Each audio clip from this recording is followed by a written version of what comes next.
understanding the why, hows, and why. I mean, what's what's what's wrong and right with the data, and how should you proceed with further regression or any other tool that you want to apply. So let's start.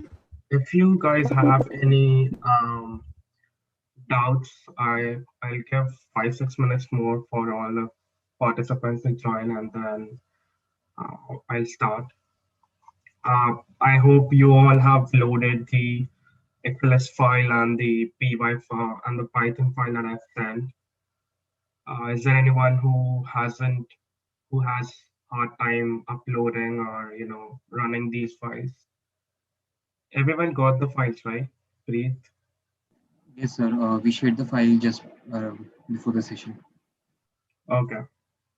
So you guys can upload the files and start the Jupyter notebook, and yeah, so that we can do the execution part together.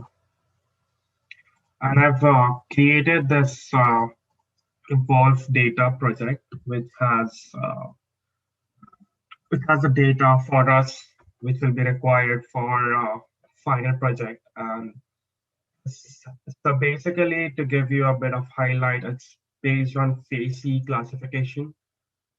So what happens is when petrophysicists and geophysicists go to a field, they get all these data of porosity, permeability, and seismic, and there are other data which we get by logging.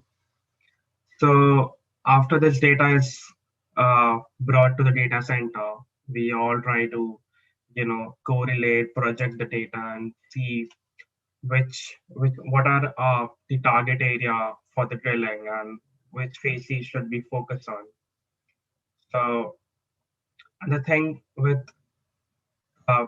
this data is that if you aren't aware, so suppose that as a one square kilometer field that we are trying to map, and the limitation with data collection is that we only get 2 or 3 points, and literally that is points in this whole field. So, I mean, you can understand it's a 1 square kilometer area that we are trying to, map, and we have only 3 points data in this whole field. So what we do is we connect these dots, we project the flow, we extrapolate the model, extrapolate the data to this whole area. And that's how it's being worked.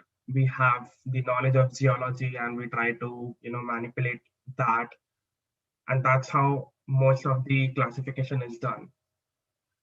And you can understand the degree of uncertainty that we have with these 2-3 points of data and the projections we are trying to do, the forecast we are trying to do. So this is what we'll be doing. We have 3 wells, we 3 well data, suppose 3 cat wells, and we try to understand the phases and uh, predict uh, predict phases using the data we have and the historical data we have from other wells. So the project is going to be. Is there any other doubt you faced with the last notebook? Or is it technically too heavy for you guys to understand? I'm not able to get any feedback if it's okay or if it's too heavy or I should, level up.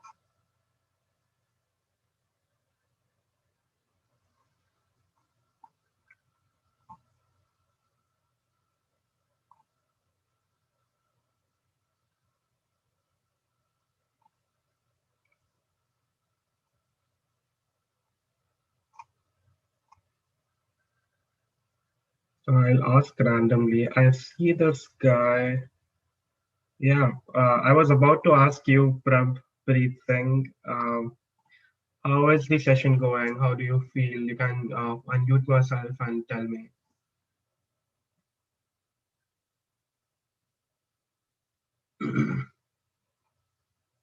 Hello, Prabpreet.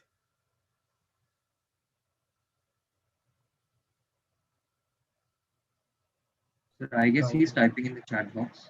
He has some... Oh, okay. Not allowed to unmute. Oh, okay. Just a second. I'll yeah, let's do it for 4-5 minutes and then you can unmute them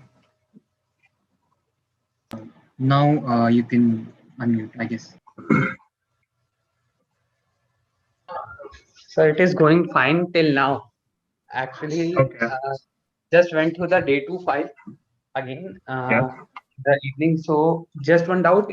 You declared a graph with a file where lay dot index the line began like this. I went through the link provided by you, but I couldn't find any syntax that correlated to that. So if you could explain that. Sorry, which one? Which So just about? a minute. I will open the day 2 and I will tell you the exactly. Yeah.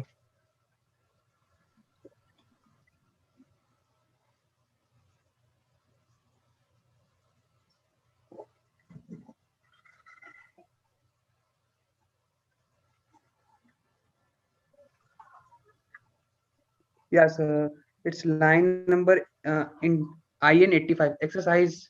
May first question where lay dot send index. Okay. So what about that? Sir, can you explain? You didn't break understand करके set आप line index. समझा सकते? Okay. Okay. Cool. Yeah. So what happens is I share my screen. This is a good doubt. Okay. So you're confused about this, right? So I show you the data frame and what is index and why are we setting the index. So you can see, is my screen visible now? Yes, sir, clearly. Okay. So these are the data columns and the numbering you see here is index 0, 1, 2, 3, 4, 5, 6, 7. So what we are doing is we are removing this and we are keeping index as date of production. So what generally happens is that we try to map the data according to the index. And as we have the dates already, we just create this time versus y plot, and we just set index as date of production. It's not the hard and fast rule that you should convert it to index, but then it's just that my data frame is sitting with the dates, and it's better to create index because it's not the main variable, but it's a complementing variable that we'll need to plot the graph when we are plotting with respect to time. Here we set index as date pred dot.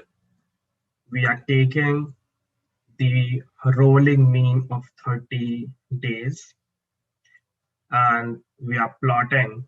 So you can understand plot is just XY plot and the font size is 20. So this is the font size. This is the date pred, which is being clustered into 30 days. And these are the values which are rolling mean of 30 days. So I hope I made the point clear. So to take out the rolling mean, the syntax would be the name of the column dot rolling n dot mean. Yes. Yeah. So I'll start with day 3 now. I hope everyone is there around now. Okay. So yeah, I shared this data named as Vault Data Project.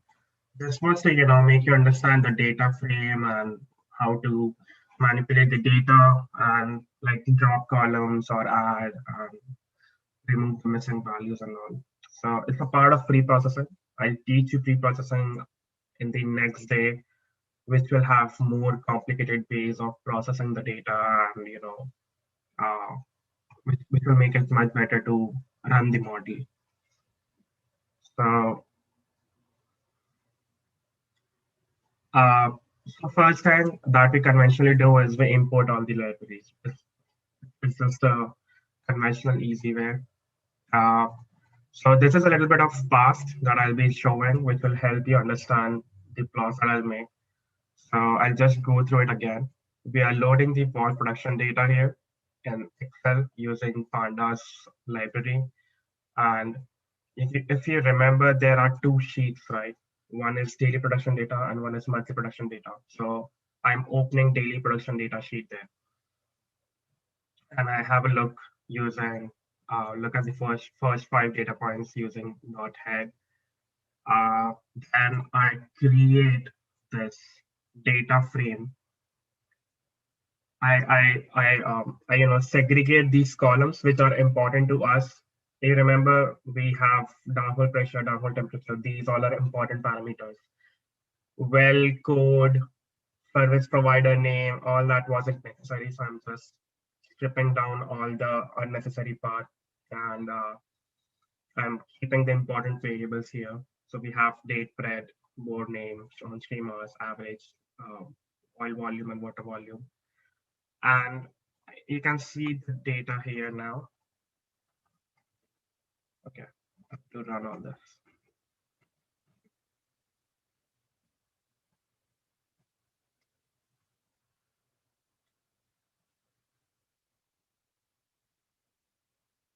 Now it's taking a lot of time. So anyway, till it runs, and after this DF is executed, we'll have a look at it. And now I take the NPD wellbore name, which is the well name, if you remember, and I choose this this well name to be well A. So what I've done is first I had this 15-20 variables of data. I stripped down to 10-15 important ones, or maybe 5-6, depending on what kind of processing you want, what kind of modeling and aim is. And then from that whole data, I choose a well and I segregate that well data to well A. So now we can just play around with well A for seeing around the data and what's happening. I can have a look at the data to see what are the null values or what's the data size, because when you're trying to do machine learning, the number of data points and the quality of data points matter. It's possible that you have tens of thousands of data and then you have missing values or ambiguity values, a lot of outliers. Maybe data acquisition wasn't done good enough. So there's a lot of problem, but it's also possible that you have maybe 100, 300 points which are syncing with each other, aligning with each other, and makes more sense. Now we Excuse also me, have sir. to look at, yeah. Excuse me, sir. Can you please zoom in the screen? Oh yeah, sorry, I forget every time. Okay. Thank you so much. Is that okay now? Yes, sir. Yes, sir. Okay, cool. We can have a look at the missing values now in the well A. You can see downhole pressure, some missing values. Downhole temperature, there are some missing values. And we have a look at the column. If there is any missing value, you can have it using axis equal to 0 and 1. So if you remember, I have told you before what is, how can you use axis equal to 0, 1 column? Is there any missing value in any of the rows, columns with that? You can see in this, we have a column which is a column Boolean, which is telling if there is any missing value. So first 3 is a missing value. Now we took these missing values in well A and created the data frame. So you can see there are three points which have missing values like this. So we need to remove this or replace them. Now we decided to drop it because we have enough data points. We can afford to lose 3 points out of them. But sometimes the data points are so less that you might not prefer to have, removing those data points. Now there is this function called ilog, which I haven't taught you guys till now. It's nothing new, but it's more of a function which can help you, partition the data. So maybe there are 100 columns, and then you want first 10 columns. So you use iloc function to separate those 10 and create a new data frame. You can have a try with this. So maybe I can just do a small example.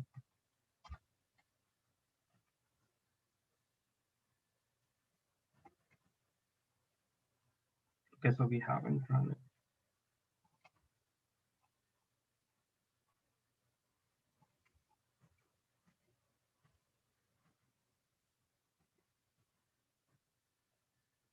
So so the format is like this. This gives the option of column and then rows. So if I'm deciding like I want 0 to 2 rows, this iloc function does is that it takes the first 2 rows of the data set and separates it out. It locks the data from there. So that's what is happening. So in this, you can see I took the first column and then rows from 1 to 5. So it's the first,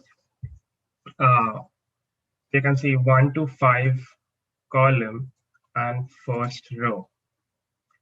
0, 1, 2, 3. So you can see 1, 2, 3, 4. And then there's an index 5. So, and the number starts from 0. So 1 to 5, there are 4 values that we want. Now, we can also use iloc function in this way where we just take the specific, you know, column name and then we use that data. Now we have dropped the val A2 again. Let me just run through. We created another. So what happened at this is that I'm trying to create different types of val. Maybe in val 1, I'm trying to drop the missing values, and val A4, as you can see, I'm trying to fill those missing values with the mean value. So with this function val4a, you can see val a, I fill the missing values with val a mean, and then I create val a4. So I'm trying to create different types of val so that we can have a better understanding of how we are trying to, fill the missing data or manipulate the missing data.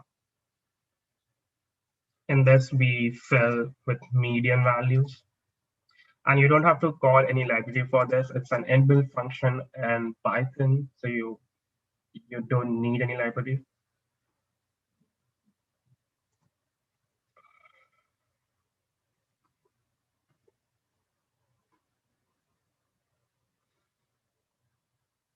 And so you can understand with this, what we are trying to do, we are using this pd dot something again, right? So it's a function of pandas to date time and then val a1 dot pred. So what we are doing is we are taking the date production column of date production data of this val a1.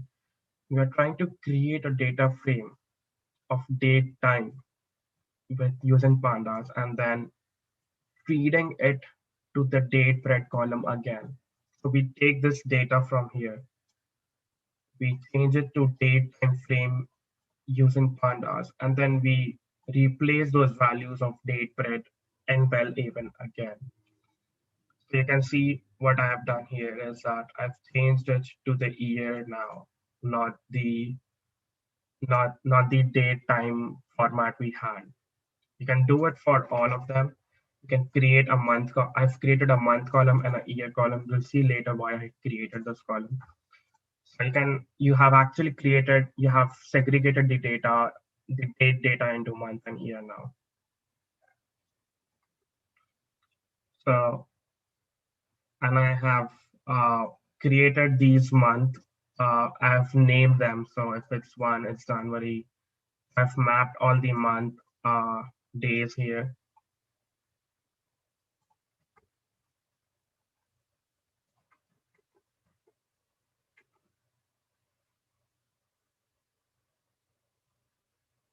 Okay, let me have a look at this.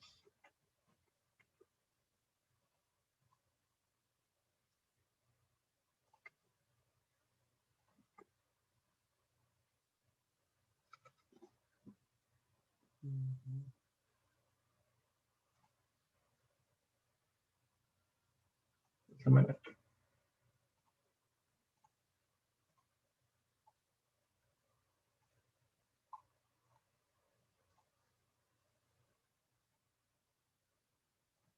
So the problem is that it should be df.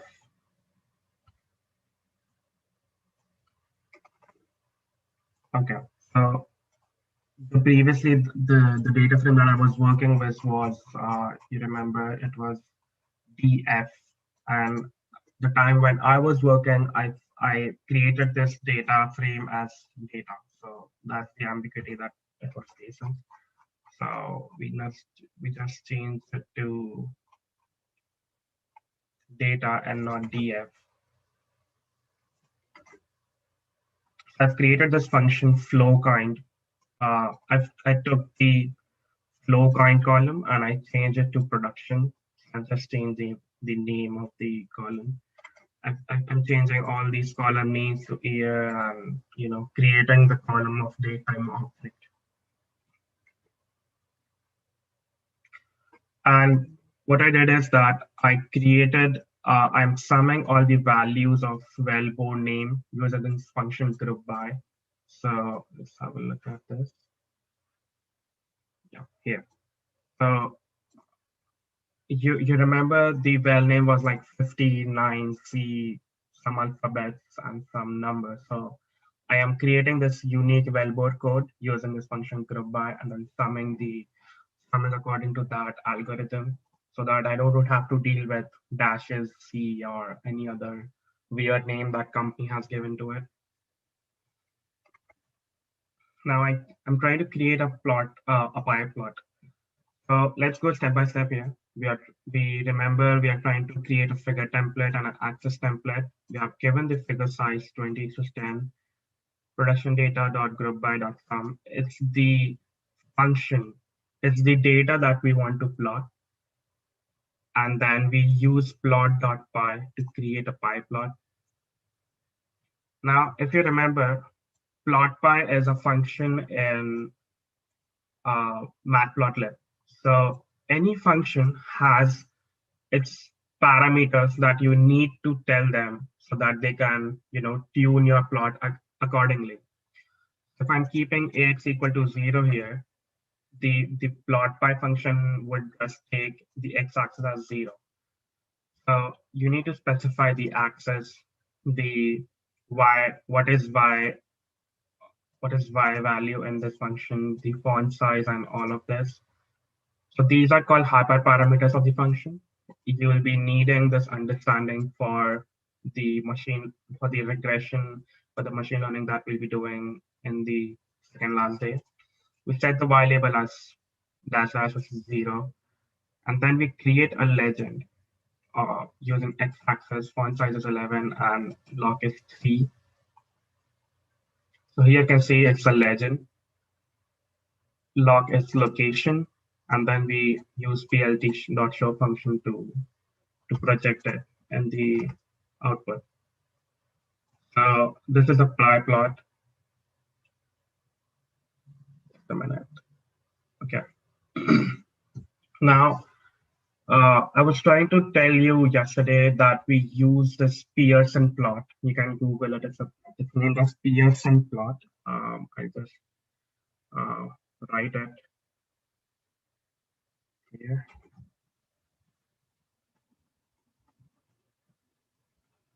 Pearson plot. It's a kind of correlation matrix. So what is correlation matrix?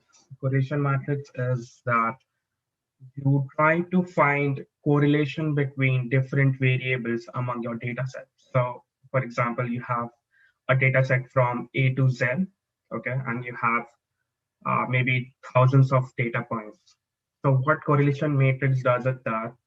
It tries to find a relation between two variables and it creates a matrix of that. That means A is this function tries to find relation between A and B, A and C, A and D, and it gives you a tangible result between 0 to 1. So 1 is like A is totally related to B. There is like a linear relation and it's totally dependent. And the the less is the correlation, the better is the data. That's the data we would like to make use of. That's because suppose you have 20 variables and 19 of them have a strong correlation, maybe like 0.9 or 1. You'll be using the same kind of data, which is influencing the final result again and again. You're using 19 same variables again and again to get the results. So that's why we need data which has less correlation between them, so that we can find a better variability with the features we are using to find the target. And from now on, I'll say feature. Feature means the variables, and target is the output that we are trying to predict. So it's always advisable to remove the data which is highly correlated to each other, because it's not contributing to the target, not contributing to the goal or output when we're trying to run a model on it. It's just repeating the same model again and again and again on the same variables. So now let's see what is correlation matrix.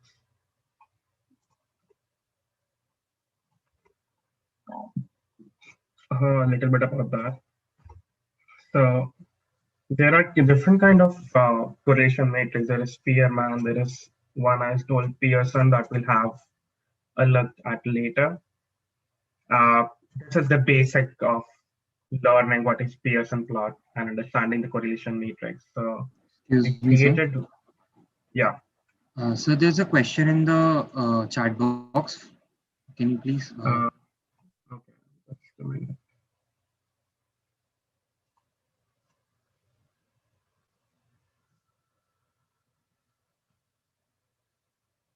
This error is in which one?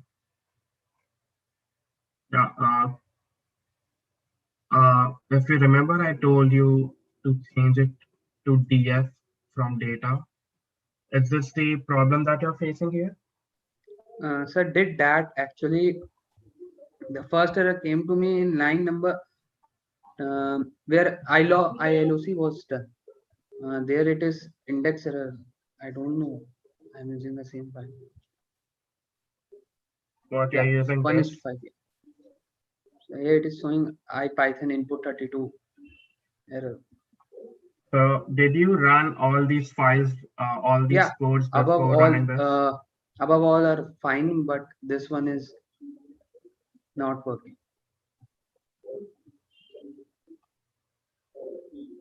Okay, I'll have a look.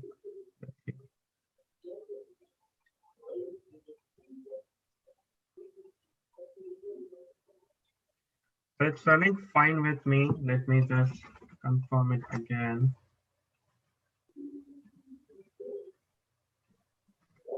Yeah, it's running fine with me. Let's have a look at it after the workshop is done. Okay. Yeah. Where was I? Okay.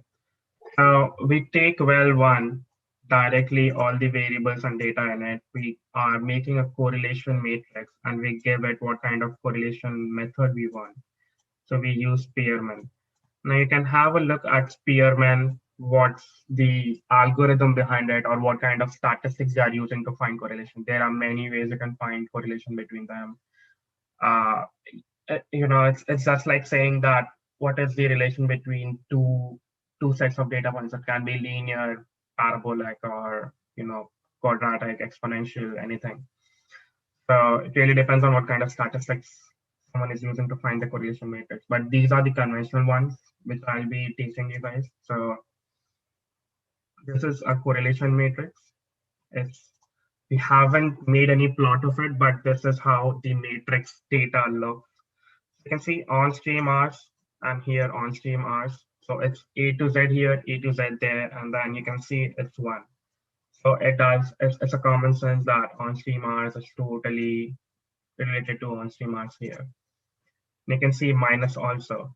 So minus actually is that the relation is inversely proportional to the average on-hole pressure. And now you can see all the data points, how it's, correlated to each other.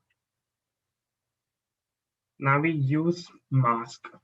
So I haven't told you before, but masking is a method to, use less lines of code to use more filters at once to mask the data. Mask means to manipulate the data to pre-process the data. So what we do is we remove the repeated section of correlation matrix. Maybe the one we are getting like this, 1, 1, 1, 1, 1, or any other repeated data we are getting.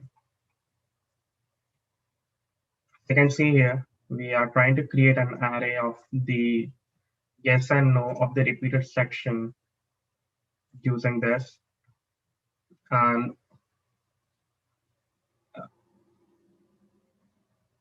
with using this numpy function, first we create a mask, then we use the numpy function to indices from mask, and then we keep it true to remove the data. And then we wanted to have a look at the mask, so we use this to just write it. Maybe you can write it here too. Now we are trying to create a seaborn, a heat map, which is a correlation matrix, but a visualization aid to it. So we are creating this plot template again. We use SNS. So SNS is Seaborn.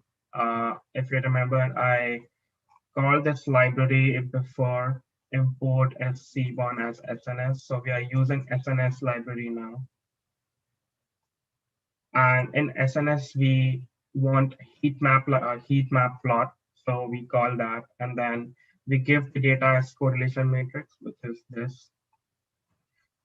We created a mask before, so we kept the mask as this value here.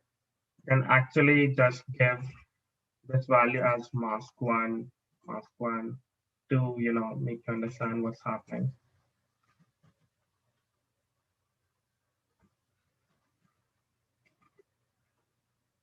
So we can give the value of mask one here.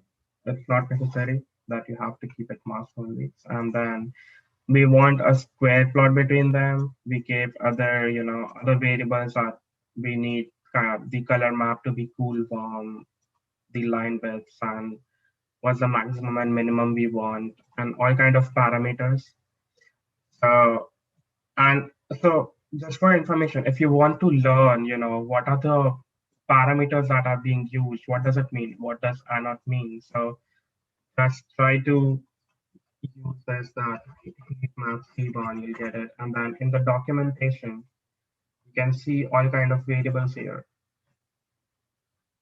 What is robust anode? So we saw anode, right? You must be confused what is anode equal to true here. So if true, write the data value in each cell, if an array with same shape as data. So now you get that we are using this whole matrix as the data point itself, right? The data value in each cell. So this is how you'll have to learn this.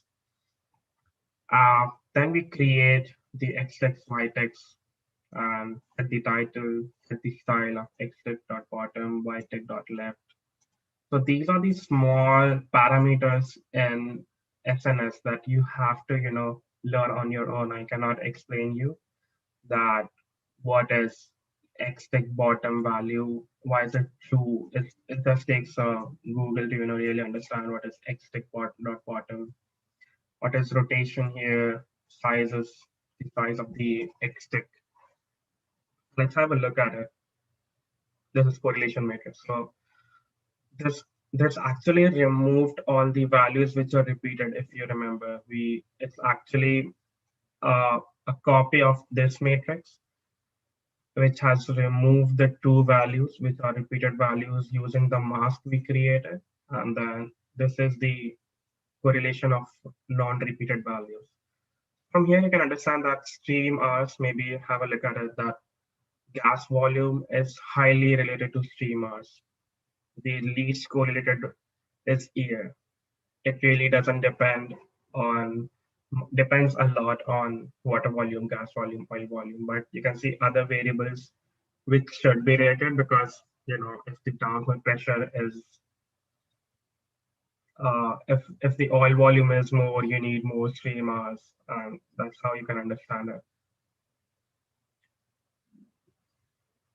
You can see oil volume is related to gas volume because obviously they both are coming out in a phase together. It may be correlated that way. And let's have a look at what happens is maybe you need to have a look at the uh, pressure distribution amount in this well. So you just create a histogram plot. It's not the best way to have a look. You can just create a XY plot, but then histogram plot can give you the maximum, minimum, and uh, a statistical variation. If you remember what is standard deviation and all, you can understand much better from histogram. There are other plots that I'll tell you now. Now, from here, you can say that we created this histogram where average downhole pressure is not less than 200.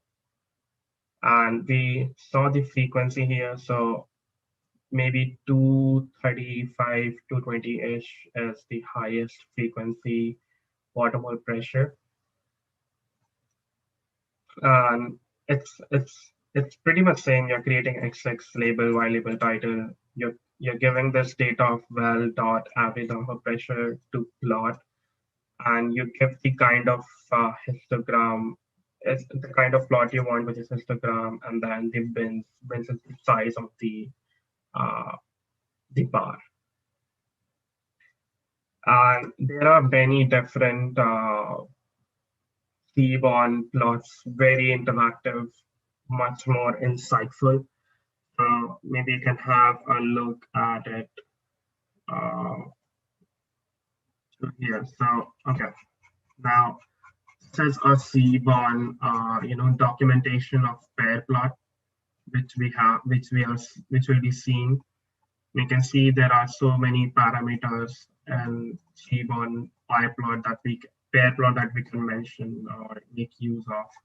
You can see there are different kind of documentations that they have given in pair plot, these kind of. So let's have a look at one of them.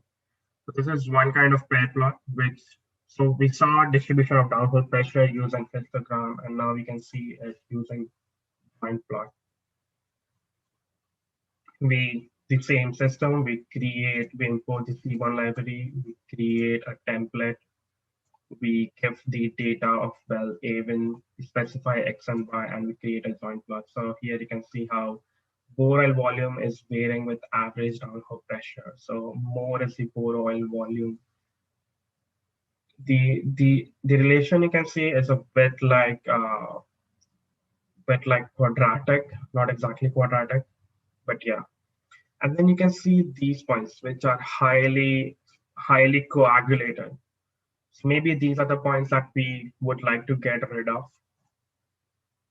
It depends on the variables you're using. Now let's have a look at violin plots. So violin plots are, so suppose we have data like 1 to 100, you can see how gradually the data points will look like from 1 to 100. You can see the variation between them. Now, imagine there is a set where it goes from 1 to 50 and then back from 50 to 1. So you'll have a rise of 1 to 50 and then back from 50 to 1. So you can understand the variation between them, right? How the data is varying at a glance. You can also understand the deviation among data points.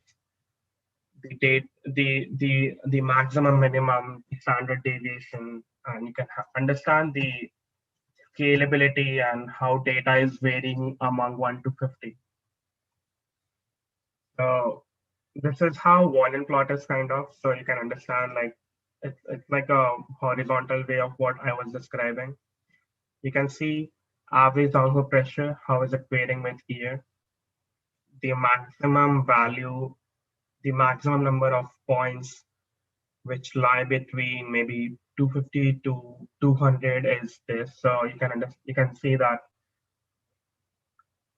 the majority of points lie between this, and 2015 was a bit more uniform, and 2016 is much more uniform. So this is how you can understand the volume plots. It's similar to, so I created this another one of another well. You can see how this well, this is like a, so this is, just a minute, I have to run all these.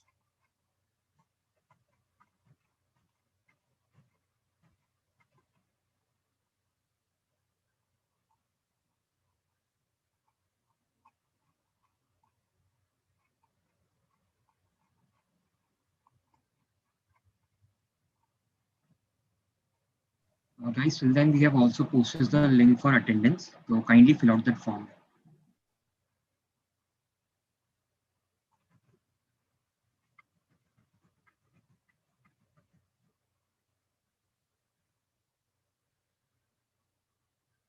So you can see the volume plots here, and then there is also something called Boxplot. So if you are reading a lot of papers related to machine learning, data preprocessing, or how to analyze data statistically, we can see the box plots here. It shows the variation between uh, the data, like this is the maximum, this is the minimum, this is the majority of data that lies between 590 to maybe 100 or 50, and this is the median. So this is how you can understand the data. So right now you can see data is not really that uniform between the downhole pressure. So we are getting these weird cornered plots. Uh, if the data would have been much more uniform, you can see like the data was covering the whole average downhole pressure with respect to time. So this is another kind of box plot that you can see. Now I've shared this data named as Wolf project data. So if we can have a look at it, it's gonna be used in your final project. So till then it opens, I am reading this Excel file Wolf data project, sheet name well 30. So let's have a look at it now. So this is the data, Wolf data project. There are 3 wells that we'll be using. We have all kind of variables here, and there are, I don't know how many points. So there are 830 points with all kind of missing values, null values, and ambiguous values, outliers. So we'll be using them. So I have loaded the data of well 13 from this Excel file to variable well 13, 14, 15. Now I created, I added all these data points together to have a look at these values together and see what is the variation among the whole field and not just well. If you understand that, like, so there is a reservoir and there are 3 wells uh, whose data we have. So what I did is I combined all the data together. I gave the value of SH, UN, and TB to those different well faces. And now we are trying to see what is the, what does the data look like over the whole reservoir and not just a well. So I create a pair plot, and with this from Seaborn library, we drop the columns well and depth. So why did we drop well and depth is because we are sure of it that a well number or a well placement doesn't decide what kind of feces it is. It's the petrophysical data, like the pi value, the porosity, permeability, that actually defines a feces. not even depth. It's possible that you have sandstone, carbonate sandstone, and then on the basis of depth, you are like, oh, we are getting sandstone at maybe 1,000 meters, so it's always going to be sandstone, but and we won't get it again. So that's why I'm removing bell and depth. And we give U as species. So you must be confused what is U. So you can have a look at it. This is how you'll have to, really uh, Google every time to understand what is U. U is actually the color pattern we want with our data variables.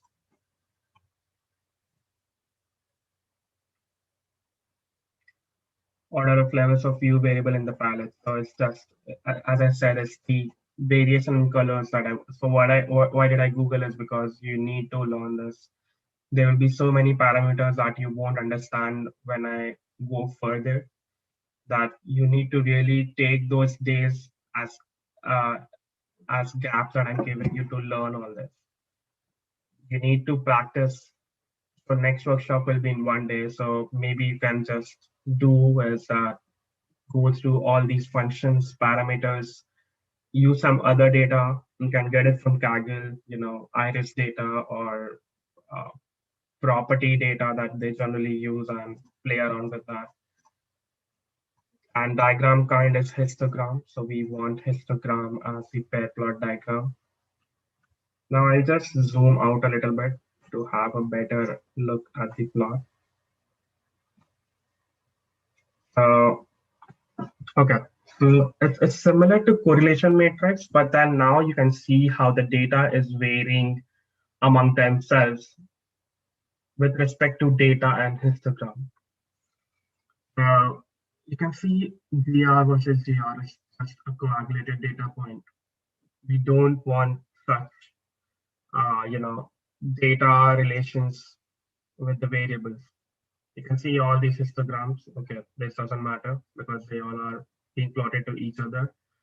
But now you can see there are two kind of data that we can see. One is like a separated uniform data, and then one we can see is that a coagulated one again, like following a certain pattern, but then also restricted to certain kind of linearity or a kind of equation. So what kind of data do we prefer now to for machine learning? I've told you before, I would like to hear from someone that what kind of data would you prefer? Like this one, or this one, this one? If someone can, tell me which one would they prefer in these three? What kind of data would we prefer to run? You all are on unmute or something.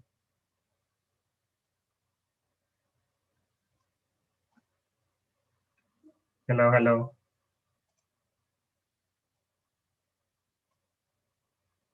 The participants can unmute themselves. That's the key. Yeah. So I want to know if you guys can understand that which data points we should choose to run the model and why. I've explained you before also.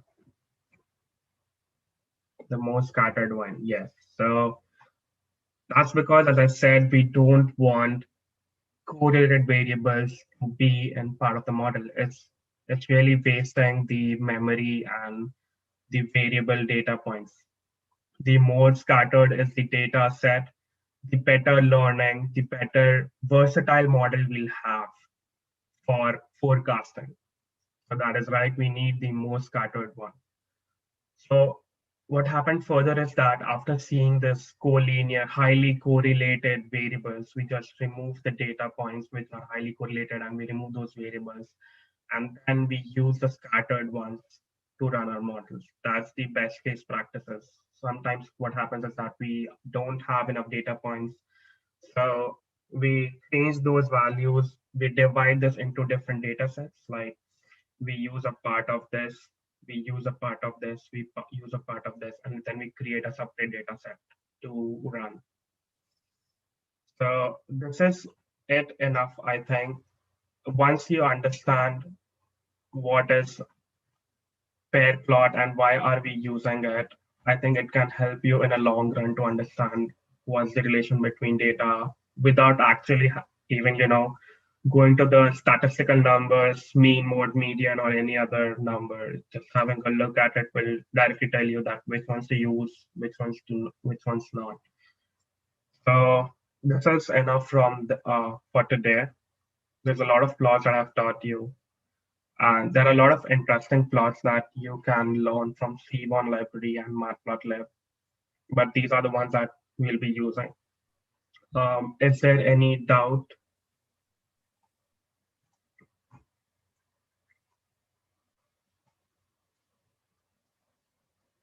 Also, yeah, I forgot to share, so I'll just write it on the chat. These are the sources that you can learn from. I'll just paste it here.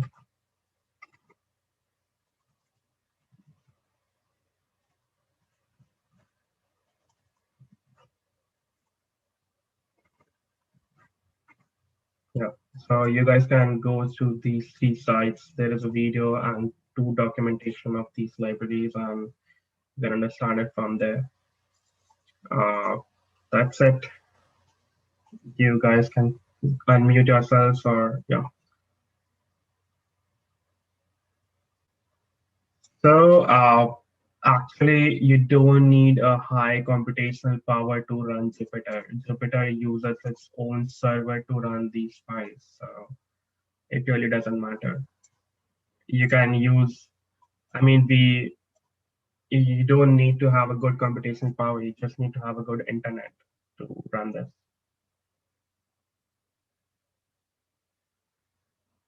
If you are using like a offline application to run Python, that time you'll need a good computational power. But that's the good part of these notebooks, that you don't need to have a high computational power to run these modules or data.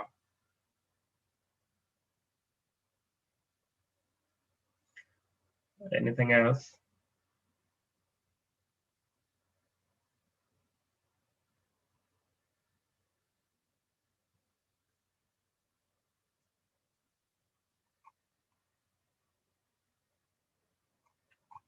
Okay. If you guys have any questions, okay. So I am not sure why are you getting that error. Is someone else getting that error too, if they tried running it?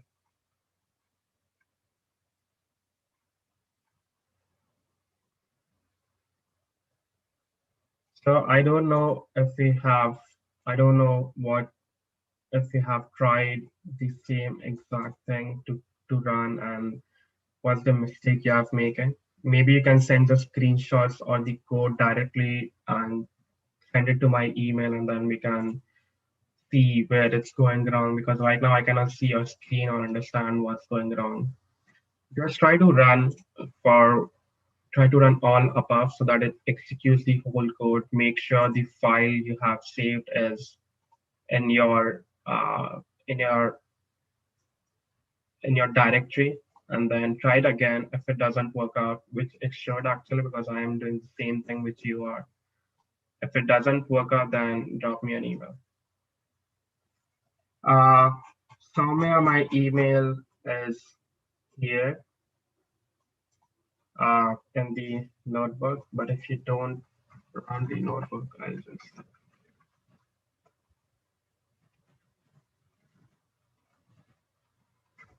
Okay, that's fine. Oh, it's the direct message. Sorry.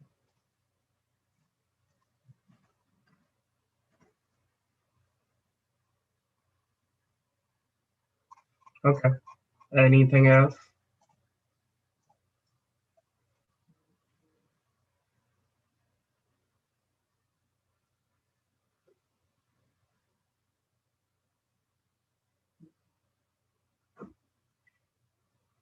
Okay, let's learn data pre-processing now. And what I want you guys to really do is that try to, really have a good hands-on practice. I'm giving you these gaps because I want you guys to really implement it and see how it's happening.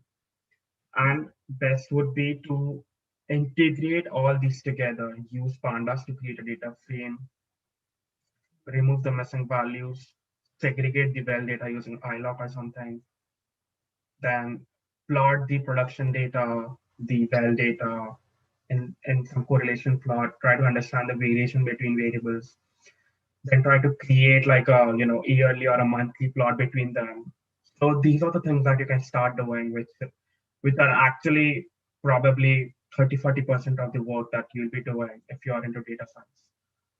So yeah, I'll take a leave. Drop me an email if there's anything that I can help you guys with, and see you after 2 days. Bye. Thank you, sir, and thank you all of you for attending this workshop. And I hope you have learned a lot. And I would be happy to see you again on the day 4 of our this workshop. Thank you.